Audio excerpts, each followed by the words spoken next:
Sir తిరుపతిలో YCP కార్యకర్తలు అంటే వైసీపీ కార్పొరేటర్లు కిడ్నాప్ జరిగింది నిన్న. ఆ విషయం గురించి మాట్లాడాం.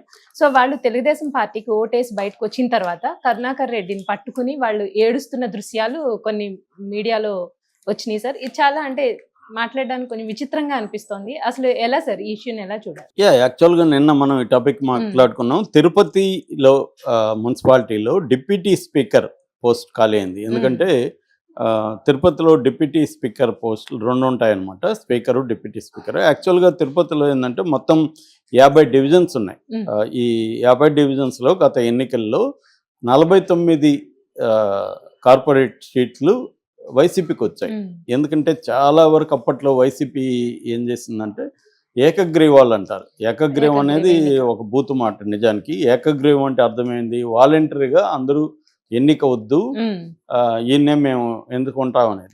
నిజానికి ఇది అప్రజాస్వామికమైంది. వీళ్ళు ఏంటంటే అధికారాన్ని ఉపయోగించి ప్రత్యర్థుల్ని బెదిరించి వాళ్ళని ఏకగ్రీవం చేయడం. దీని బాలగోపాల్ కూడా దీని మీద రాశాడు, అప్పట్లో ఒక ఆర్టికల్ రాశాడు. ఏకగ్రీవం చేయడం అనేది ఎంత ఘోరమైన అప్రజాస్వామికం అనేది. ఏకగ్రీవం చేయడం అని ప్రజలు చేయాలి ఏకగ్రీవంగా, అంటే అక్కడ ఉన్న ఇతర పార్టీ వాళ్ళు. కానీ ఇతర పార్టీ వాళ్ళని బెదిరించి కంటెస్ట్ చేయకుండా చేసిందని జగన్ ఈ పని చేశాడు.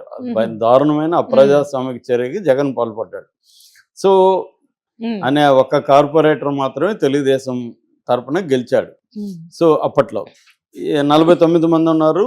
ఈ శిరీష్ అనే ఆవిడ మేయర్గా ఉంటే Abhinay Reddy deputy speaker, 1 of the 2 deputy స్పీకర్స్లో ఒకరు అనమాట ఉన్నాడు.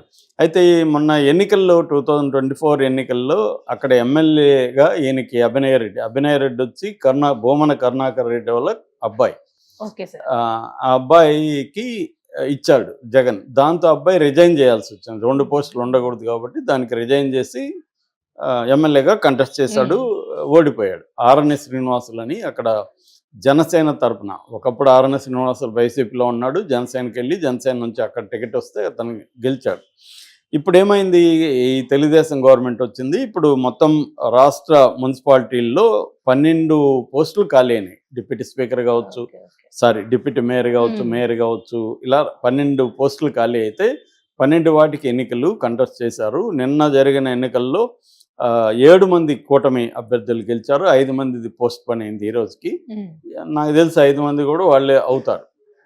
అయితే మామూలుగా మనకు ఒక మార్క్స్ కొటేషన్ ఉంది, Karl Marx quotation, history repeats it self some times as tragedy, some times as farce అని. చరిత్ర పునరావృతం అవుతుంది, జరిగిందే జరుగుతుంది. ఒక్కొక్కసారి విషాదంగా జరుగుతుంది, ఒక్కొక్కసారి ఫార్స్ అంటే అపహాస్యం చేసే విధంగా జరుగుతుంది అనేది మార్క్స్ కొటేషన్. అంటే ఏంటంటే చరిత్ర నుంచి ప్రజలు ఏమి నేర్చుకోరు అని.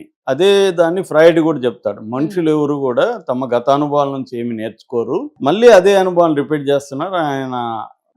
అదేంటంటే మనుషులు ప్రేమలో పడతారు, వాళ్ళు ఫెయిల్ అవుతారు, బాధపడతారు, ఏడుస్తారు, మళ్ళీ బుద్ధి రాదు వాళ్ళకి, మళ్ళీ ప్రేమిస్తారు, మళ్ళీ ఈ సైకిల్ ఇదే జరుగుతుంది అని ఆ లవ్ అనే టాపిక్ లో ఫ్రాయిడ్ రాస్తాడు. హిస్టరీ నుంచి ఏమి నేర్చుకోరు.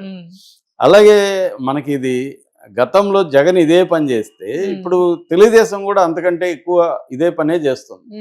తెలుగుదేశం కూడా ఏం చేస్తుంది, బెదిరించి భయపెట్టి కిడ్నాప్ చేసి వాళ్ళని కొట్టి ఆ కార్పొరేట్లను బస్సులో వస్తుంటే పాండిచ్చేరికి తీసుకెళ్లారు.